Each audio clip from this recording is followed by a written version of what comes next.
Wonderful. We've just ticked over the 100 participants. So thank you everybody for joining us for, I was going to say today's, so this morning, this afternoon's, this evening's second Sanako webinar on the subject of 5 key techniques to transform your online language teaching.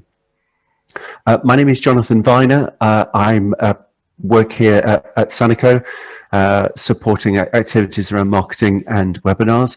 And I'm joined by my colleague too, who is a product specialist at Sanako, and she'll be talking to us at the end of the session this afternoon about the Sanako products, but also about a special offer that we're running regarding trial and usage of our Connect technology moving forward. She'll also confirm what will happen next in terms of sending out the slides to everybody and the recording of this session. But just to get into it, the plan for today's webinar is 3 stages. So we will be hearing in a few moments from Professor Satoru Shinagawa, who's a professor of Japanese at the University of Hawaii. He's going to present for about 15 minutes about his 5 key techniques to transform online language teaching based on his 20-year experience of doing so. I'm going to then do a brief 5-minute Q&A with him just to pick up on a couple of themes from his presentation, and we'll then open the floor to everybody for your questions for the final 10 or 15 minutes to get your comments and your questions. So you can ask those through the Q&A at any time during the webinar, and we will then pick them up and walk through them at the end of the session. Just by way of introduction, we're delighted that Satoru has joined us today. He's a world-renowned American language educator. As I say, he's professor of Japanese at the University of Hawaii, and it's extraordinary to think that he's actually been teaching Japanese online since 1999. So what he doesn't know and what he hasn't seen in his experience of teaching languages online almost certainly isn't worth knowing. And his research also is hugely focused on the use of technology to improve online language teaching. So we're delighted that he's able to join us today. And Satoru, thank you very much indeed for being here. It's very, very much appreciated. No problem. Yeah, my pleasure. So just to reassure everybody, the webinar is being recorded. The webinar will be published on our channels at a later stage after the event, and we will be sharing the recording with everybody. And obviously that will include a copy of the slides that Satoru talks through as well. Please do stay at the end. As I say, who will be updating us on a free product trial offer from Sanako at the end. So please do hang around for that. And all attendees, just to reiterate, will be muted by default. So please do use the Q&A to ask any questions that you've got. The questions we will endeavour to answer those questions live. So if they pertain to not being able to hear or any issues with delivery of the webinar, we will attempt to address them as we go. And then questions for Satoru that he can answer in the Q&A at the end, we will just walk through and get him to answer live towards the end of the webinar. If there are any burning questions, then we'll try and answer those individually at the end, but we should be able to get through them all, I hope. Just by way of a brief introduction to Sanako, before we get underway, Sanako established in 1961, so this year is an important anniversary for us. Sanako is a Finnish education technology company, and the business specializes in providing a wide range of language teaching solutions, increasingly and perhaps unsurprisingly in terms of online delivery, hence the topic under discussion today. But most simply, the mission of Sanako is to help educators to teach and to help students to learn languages more effectively and more efficiently. That's everything that we're about, and that's why we care so passionately about sharing best practice from expert educators like Satoru today. And I think it's just worth emphasizing, as we've seen from the registrations for this event, Sanako is a global is a global player with a significant global audience. It's wonderful that we've got 120 participants on the call today. We have customers in over 110 countries globally, and those solutions are used in about 50,000 classrooms worldwide. So it's great to welcome participants from all over the world today, and that obviously reflects our significant global customer base. So thank you for being part of that community, and thank you for joining us today. We hope you enjoy and find value in today's session. So without further ado, Satoru, the floor is yours, and we look forward to hearing your insights on those 5 techniques for colleagues and practitioners around the world to use to enhance their global teaching, their online language teaching moving forward. Satoru, the floor is yours. Thank you very much indeed. Okay, thank you very much, Jonathan. And thank you very much, everyone, for joining us. And I'm in Hawaii, so as you can see, I'm in t-shirt and it's quite nice and warm.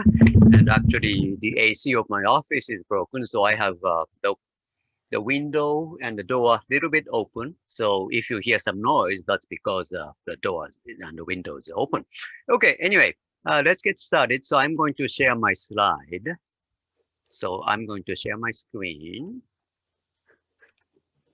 Okay, then get into the presentation mode. Okay, and get the laser pointer. So, okay, so 5 key techniques. So I just listed 5. So number 1, be lazy. Yeah, you want to be lazy when you want to teach online effectively. And you want to plan ahead. So not just for the whole semester, but for next semester as well as you teach. And also, you want to have a good relationship with their students because the student can help you, and also student can feel lonely. So I'm going to talk about that in a moment. And use available technology. So don't use something new, but use something available and well-established technology. And I think this is what most of you are interested. And join groups. So this is like when you need help, groups can help. Okay, so let's start with the first one. So be lazy. Okay, so the necessity is the mother of invention.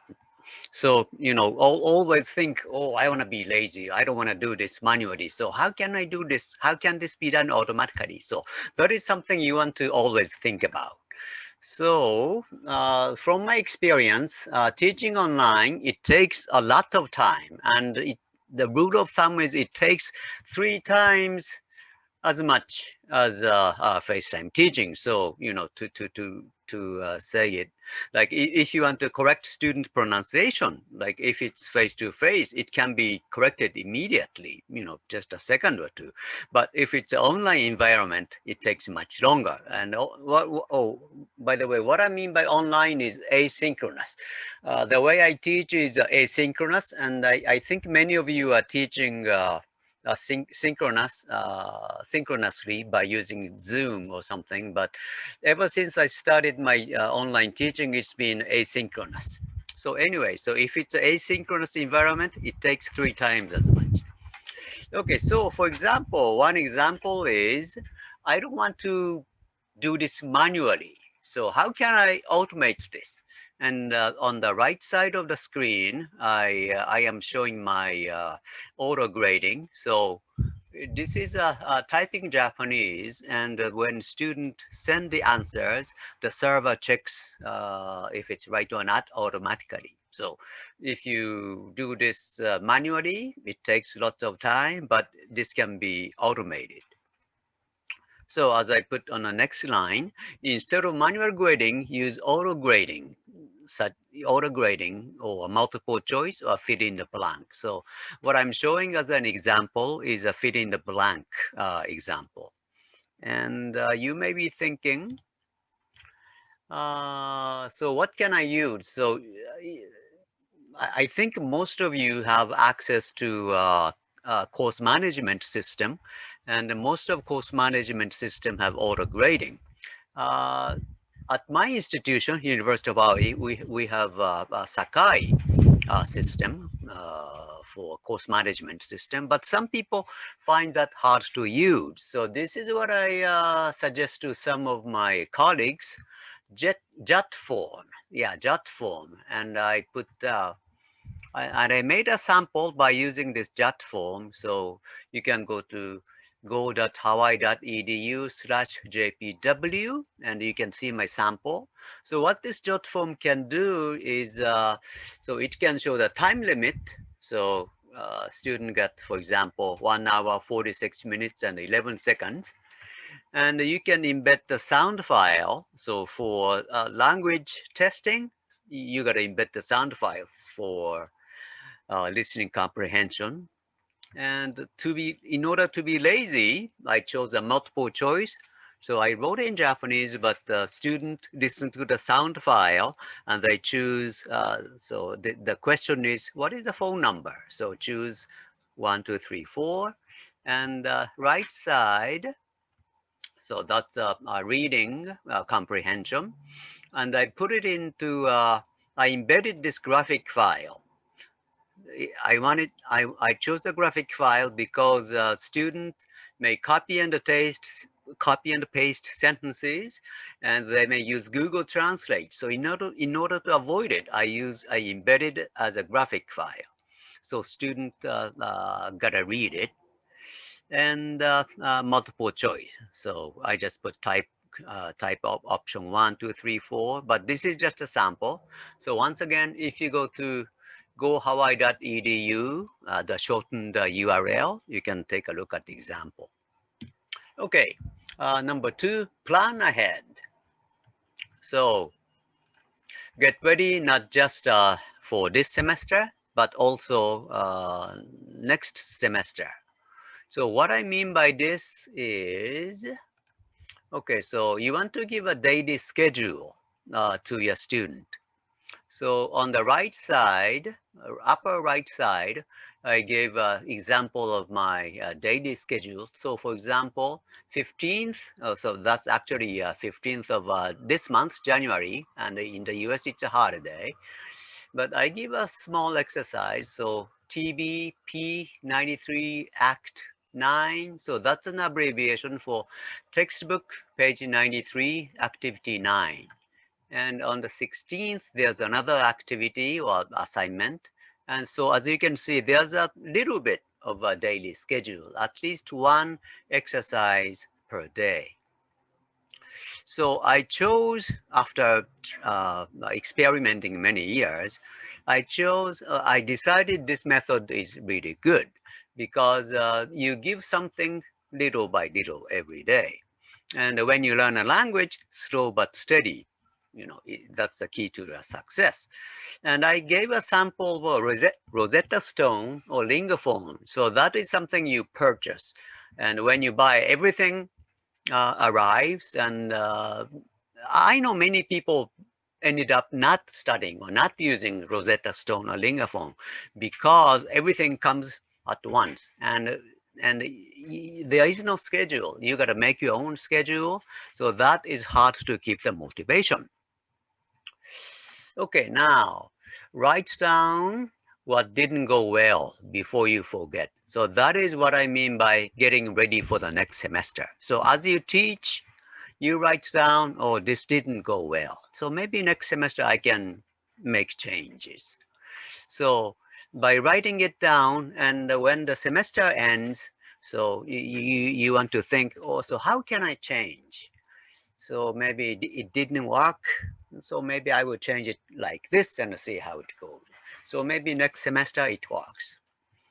So that is what I mean by plan ahead, not just for this semester, but also for next semester. And the bottom of my idea of changing is make it easy for students. And this is what I sometimes do.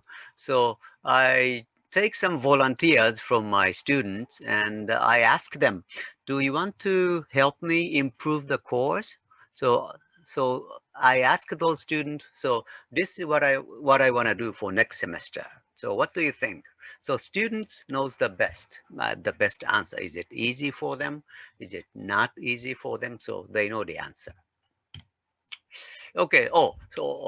So this is a big version of a daily schedule. So as I talked about briefly, so each day, so for example, on the 16th, textbook 93, activity 11, and SAM, that is Student Activity Manual, page 79A. And in the red area, there are some blurbs. So for example, use this to prepare for the verb quiz, so on and so forth. So this is how I give a daily schedule. Oh, oh, this is kind of elaborated explanation. So the date is given on the leftmost column, and the next column is a video lecture and exercise, and I got quizzes and exercises. And so, for example, on the 15th, I have vocab quiz 1, vocab quiz 2, and the result. So I manually grade the vocab quiz, and after I manually grade, student can see the result like this. And if it's an online environment, students cannot ask questions. So what I do is I have practices for all of the quizzes I give. So for the verb quiz for 16th, I have a sample. So if student clicks here, they can prepare for the quiz. So that's basically what I do for all of the quizzes. Okay, point 3, you want to have a good relationship with your students. And you want to show concern to your students. And that's because students feel kind of isolation. So when students send you an email, or I ask my students to send a video of pronouncing or saying Japanese sentences, and sometimes say they look tired, or they somehow look different from what you are used to. So you want to write a reply in your email. Oh, you look tired. Is everything okay? Or say, oh, your voice was kind of strange. Did you catch a cold, or something wrong? So if you do that, student really like it. Student really uh, get to see that you are showing care to your student, and that kind of opens up dialogue or small conversation with your student, and then student feel close to you. So that's really important for the online environment. And also another thing, good relation with the student is so I put try not to think instructor needs to provide tech support. So that's because student can help each other. So most students are digital natives, so they know they can figure out much easier than most instructors can do.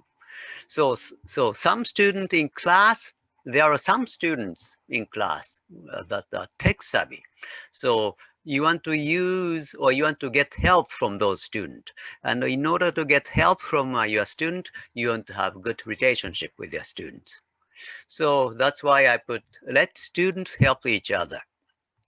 And what I have is I have a course mailing list, and I ask students to send all of their questions to the course mailing list.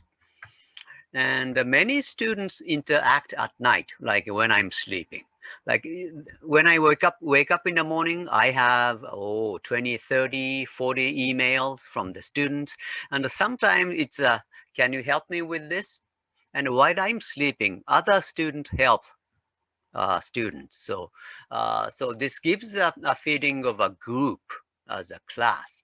And if one student helps other student, they feel tired and they are happy because they could help their classmates.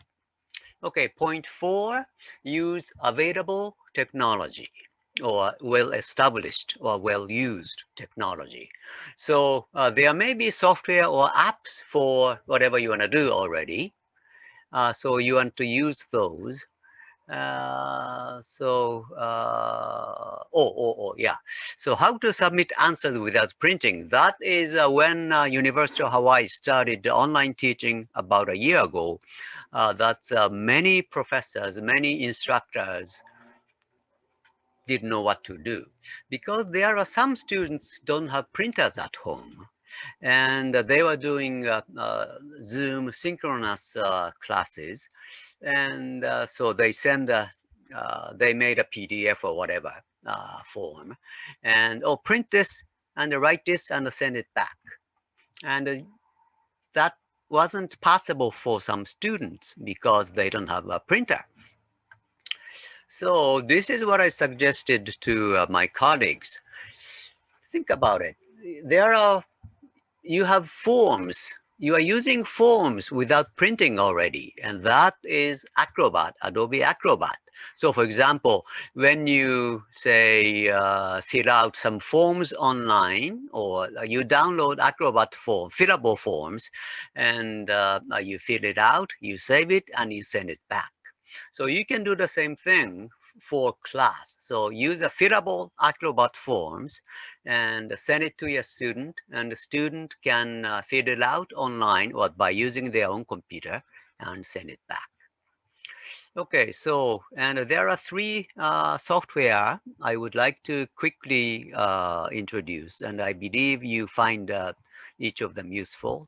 One is Monosnap, Loom, and Edpuzzle. So I will quickly introduce each. So Monosnap, that's it's a screen capture software. So you can get it at the monosnap.com. It's available for both Mac and Windows, so most of you can use.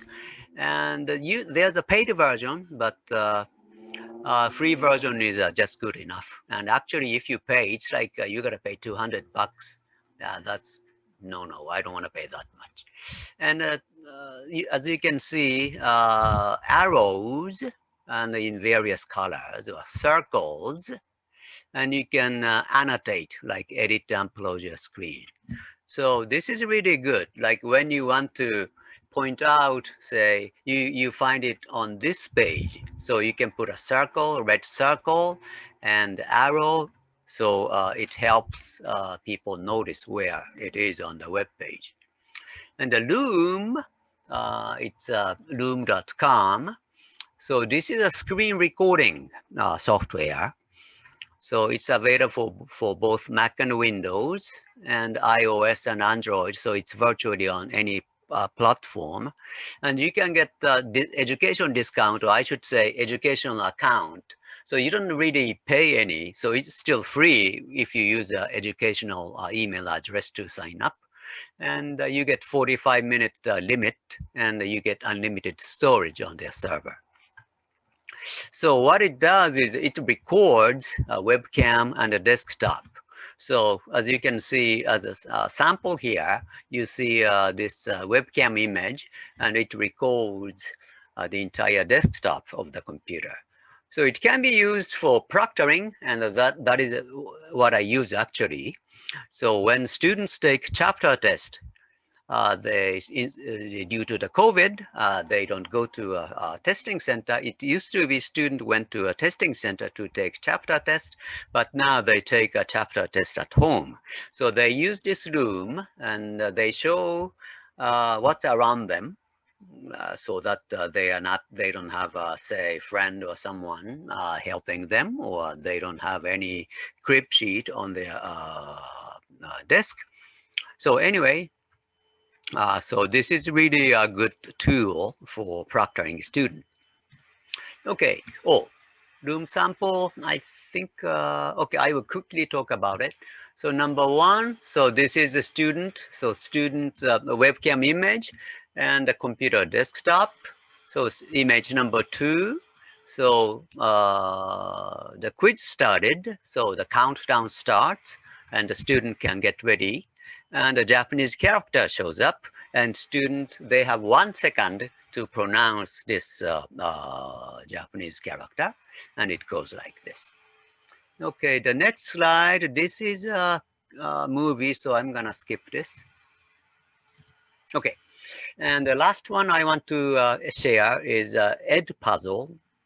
So you can go to edpuzzle.com and you can sign up free. So this is a web-based application. So as long as you access via web, Windows, Mac, or Linux, it doesn't really matter. So what this does is student must watch the video to answer questions.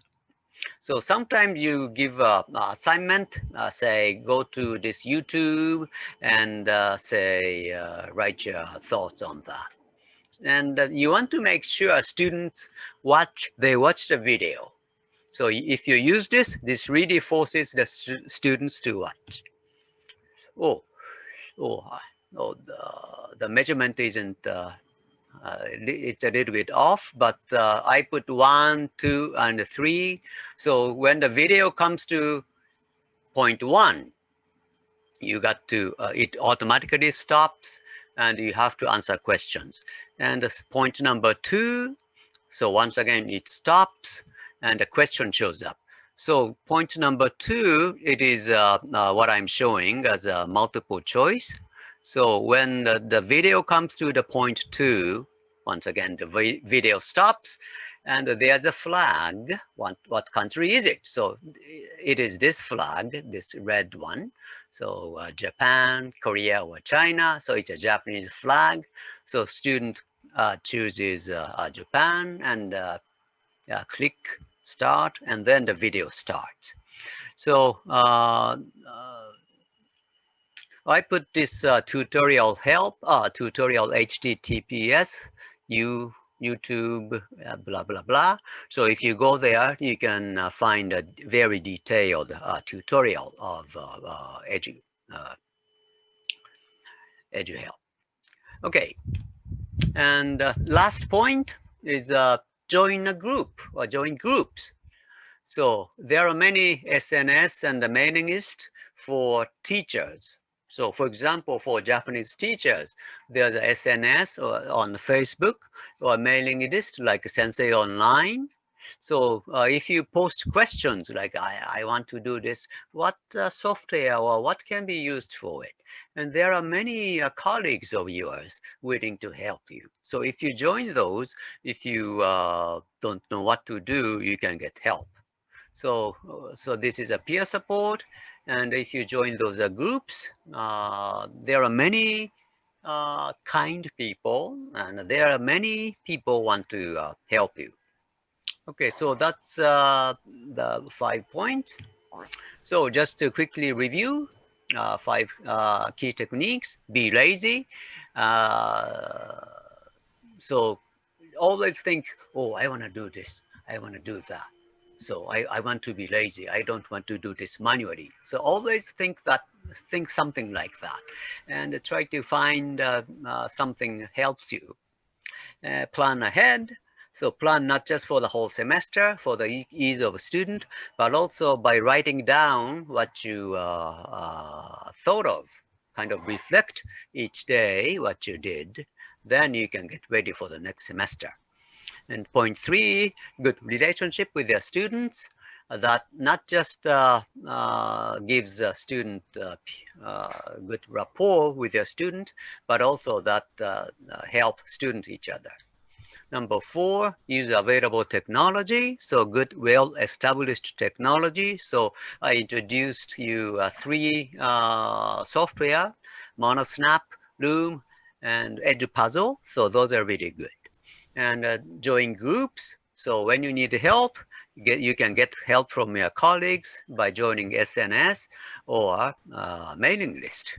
So that's basically it. Thank you, Satoru. Yeah, so that concludes my 5 key points. And my email, satoru@shinagawa.us. So if you have any questions, feel free to send me an email. Yeah, thank you, okay. Satoru. Yeah, You're a brilliant example of your final point there, offering your services and offering your support to the community. So thank you. That's brilliant. Yeah, sure. It's great to see you. Sharing my screen? Or? Thank you. That would be great. Okay. We already have a number of questions in the Q&A, so please do now's a good time to begin to ask your questions through the Q&A, and I can get as many of those. I will ask as many of those to Satoru before we go. But let's start with a question from me. Satoru, do you think there are particular challenges about teaching Japanese online as opposed to teaching other languages in your experience? Japanese, the writing system is, different from European languages. Japanese doesn't use English or Roman alphabet. So teaching that is kind of a challenge. And also the stroke order of a Japanese writing is different. I mean, important. So that is also a challenge. So I made QuickTime videos so that students can easily trace the stroke order. Okay.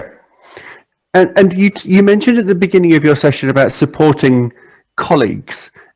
Can you just kind of detail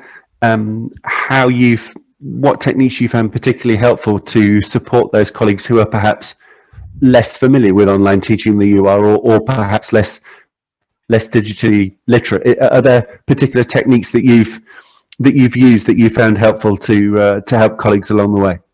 Yeah. Okay. So when most people can't figure out, say, with technology, so let's say can't figure out how to use Loom, what I do is I make a screen capture. So by using, you can use Loom, or there are many software to screen capture. So I make a movie of a step-by-step instruction and send it or share it with many people. So what it does is it's like you have a tutorial right next to you. So you can, you play the video and you stop and you just do exactly what you saw and step by step. And that helped me, or that helped many of my colleagues. Fantastic. Thank you, Satoru. That's great. And thank you to everybody for beginning to drop in your questions in the Q&A. Do keep them coming. I'm just going to try and look through them and handle them or put them in front of Satoru live as we go. So, Satoru, there's a couple of questions based on what you described, I guess, around kind of online tests. And there's a question here about guaranteeing that students aren't cheating through exams. And how can you possibly know whether they are cheating or not? Just if you can give your perspective on that, that would be useful. Yeah. Okay. So online, if it's an online environment, just cheating or dishonesty, that is a big concern. I understand. And one of the techniques is you give lots of questions and give just little time. So this is kind of an extreme example, but give them 100 questions and give them just 10 minutes. If you do that, it depends on type of question, but if you do that, they don't have time to cheat. But what I recommend is use something like Loom, loom.com. So it's a screen recording software, as I talked about. So it captures this, your webcam, and it captures the entire desktop. So if students move on to Google Translate, you can see them doing it. Yeah, exactly. Yes. Okay. So that's really good. Yes. That makes sense, and that actually answers another question which was coming up about: is there anything else that colleagues should bear in mind about using Loom to proctor exams, or is that it in essence? Loom. Okay. Repeat the question again. Just about using Loom to proctor for exams. Is there anything else that colleagues need to kind of bear in mind or do? Oh, okay. So unless you sign up with the educational account, so in the US it is something.edu.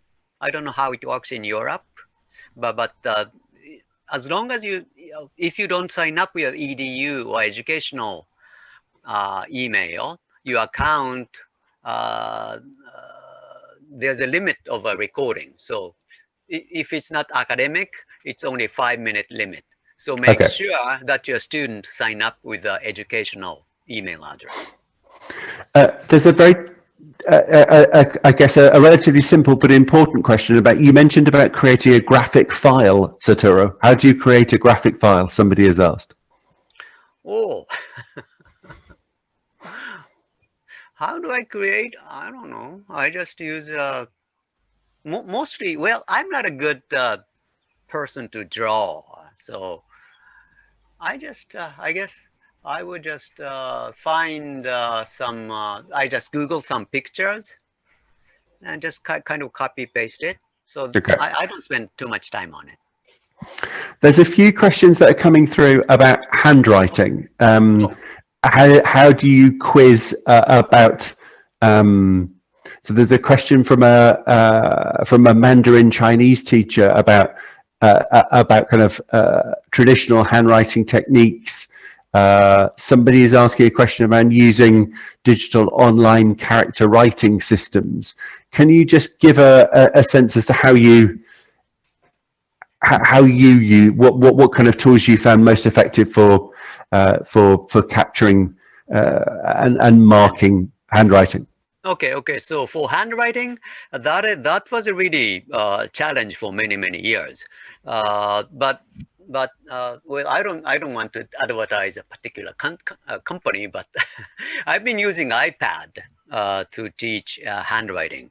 Uh, iPad recently got the handwriting Japanese Chinese character recognition function, and also if you purchase a proper software or proper app, it also recognizes Japanese characters. So if you use those and handwriting characters, if you follow incorrect stroke order, it doesn't recognize what you wrote. So that Okay. means, yeah, unless you write with the correct stroke order, what you wrote doesn't get recognized. So that's a really good tool to use. And there's also another question around speaking practice or tests. How do you use online techniques to capture your students speaking in Japanese, or to give them tests on their speaking skills? For speaking skills, my students, they have to make this movie recording every day. They read Japanese sentences, and they do that every day. And I see I watch their video, and that's why it takes 3 times longer. So it's really time consuming, but I want my students to learn, so that is something I do. And when I find incorrect pronunciation, but I don't really correct pronunciation, but if it's really bad, I make a video, like I cut student video, and then right after I give comment, this is really bad, please practice. So that's how I do. And there's a couple of questions also, finally, we might have time for a couple more, but around motivation for students. You touched on this yourself, but just in terms of that students can be easily distracted, they can lose their motivation through teaching online. Also, somebody has asked a question about, you've talked about spending a lot more time preparing lessons. How do you get students to kind of recognize the effort and the time that you're putting into the lessons and respond accordingly? Your thoughts on that, I'm sure, would be appreciated by everybody on the call. Okay, yeah. So one of the techniques you can use is gamification. Mm-hmm. So, gamification is really popular. So the vocab exercises I use online, that is kind of a gamification. So so it's I forgot the name. But it's like a flashcard, online flashcard, and Mm-hmm. they can compete. So you can get to see like who is on the top of the drawing, kind of competition.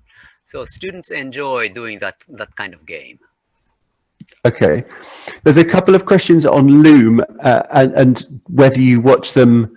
Does Loom work in synchronous and asynchronous settings? And also, actually, are you you are viewing students' Loom recordings rather than watching it in real time? If you could just confirm those 2 points, that would be helpful for Oh, okay. colleagues as well. So Loom is totally asynchronous. So students make a recording, and it gets uploaded to a Loom server. and they send me the Loom link, and when I click on it, the video plays back. Okay. Okay. Yeah. Great. Fantastic. I'm afraid we've run out of time to answer everybody's questions, but Satoru was kind enough. Satoru, could you just share your final slide of your presentation so you colleagues have got your email and they can Oh yeah, sure. they can then come back to you with any final questions. We'll just share that one more time before we bring the session to a close. But thank you everybody for your. So there's Satoru's email address, and I'm sure if you've got any questions, he would be delighted to respond to those. And obviously, do use that community, your community of colleagues internally in your institutions and beyond, as he mentioned as well. Great. Thank you, Satoru, for your presentation and for answering our questions. I'm just going to hand over to talk through the final product trial and to close. Over to you. Yes, thank you. Okay. So hi everyone. So I'm from Sanako and a product specialist, and I'm presenting to you Sanako Connect, a powerful tool for language teaching. So this tool is designed especially for language teaching, and it's combined a lot of functions. And you can see here for both like content sharing and about the task creation for your students. It can be either just text, recording your own voice, embedding file, PDF, pictures, videos. That's your choice. Also YouTube video or even embedding some web page. And then for the task, you can have a lot of tasks here, but the distinctive task for language teaching from our experience of many years of decades creating language teaching technology is that the recorders. So you can see some example here. It's either the simple recorder or the advanced recorder when you have like the student voice can be recorded on top of a master track. The application is a browser-based one, so no installation effort. It works on Macs, Windows, and Chromebooks alike, and it's suitable for synchronous and asynchronous teaching. For this, what's next? You need to check your email inbox for communication from Sanako or the reseller responsible for your area. Regarding first, it will be the recording of the webinar and also the materials that we'll be sending you afterwards. How to get a two-month free trial of the professional online language lab Sanako Connect. Information about Sanako Connect user training sessions and also upcoming webinars organized by us. For more information, you can go to sanako.com or email to us to info@sanako.com. Then just a little bit about the resellers you may receive information from. These are the 4 resellers that is active in the US, and they will be taking care of you if you are in the US. For more information, please visit sanako.com for the resellers. So thank you so much for being with us today. It was really nice having you, and thank you, Satoru, for being with us as well. We wish you a really good day ahead, or a good night, or a good time of the day.